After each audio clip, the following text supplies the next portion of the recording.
Ooh, I'm going to try this one.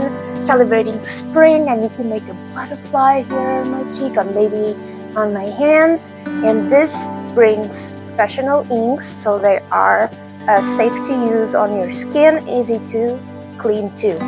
What I like about this kit is that it explains very detailed and see the idea for the food? That's cool. Lots of details and step by step. So it's not hard to follow the different techniques. There are the brush techniques and the sponge, so you can smudge softly from one color to the next one. There's animals, step by step again with the butterfly and this cute dog. I love the animals so much. And the fish is always cute because you can make the bubbles. And the shark. So lots of themes, superhero masks.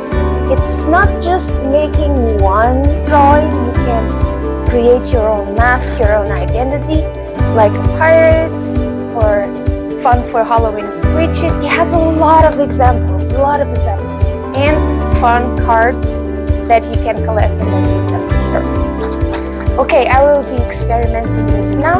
I will be doing 2 different things. Just one design on my cheek, and then I'm going to try to make one that is complete on my face. Okay, see you